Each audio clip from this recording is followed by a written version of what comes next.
다음 소식입니다. 어제 의원총회를 연 국민의힘이 일단 당대표를 새로 뽑지 않고 원내대표 직무대행 체제로 가기로 했습니다. 지지율이 떨어지자 서둘러 갈등 봉합에 나선 걸로 보이는데요. 이 결정이 미봉책에 그칠 수 있다는 지적이 나오는 가운데 권성동 원내대표가 직무대행 역할을 맡습니다. 최승기 기자입니다.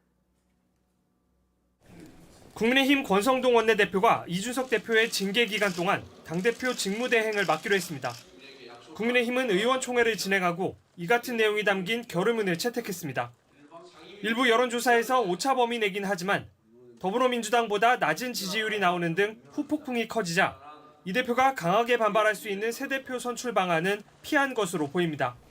당 지도부는 지금의 당원 당규로는 다른 방법을 찾기 어렵다고 강조했습니다. 이 당원권 정지는 당 대표의 골위가 아닌 사고라고 보는 것이 타당하다라고 보고가 올라왔고 그 보고에 대해서 최고위원 전원들이 기획조정국의 해석이 맞다 이렇게 결론을 내렸기 때문에 당내 유권 해석에 따르면 이 대표는 6개월 이후 당대표로 복귀할 수 있고 그동안 원내대표가 직무대행 체제로 당을 이끌게 됩니다. 권한대행이 아닌 직무대행 체제의 경우 당대표를 새로 뽑는 임시전당대회는 치를 수 없습니다. 의원총회에 앞서 잇따라 열린 초재선 중진 모임에서도 이런 해석을 받아들인다는 의견이 우세했습니다. 하지만 일각에선 직무대행 체제를 반대하는 목소리도 나왔습니다. 임시전당대회 등을 통해 아예 대표를 새로 뽑아야 한다는 겁니다.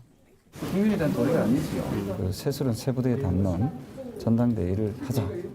직무대행 체제가 단순한 미봉책에 불과하다는 지적도 있었고 6개월만 연기하는 게 되니까 6개월 뒤에 똑같은 상황이 벌어지지 않을까 하는 염려가 있고 그 6개월이 윤석열 정부의 성공을 위해서 굉장히 아까운 시간이다. 한 국민의힘 초선 의원은 비공개 의총에서 결의문 이야기가 나오자 이미 결론은 낸 것 아니냐고 항의하기도 했습니다. 이런 가운데 이 대표는 공개 발언을 자제하고 있습니다. 섣불리 징계 불복에 나서기보다 여론 추이를 살피는 게 낫다고 판단한 것으로 보입니다.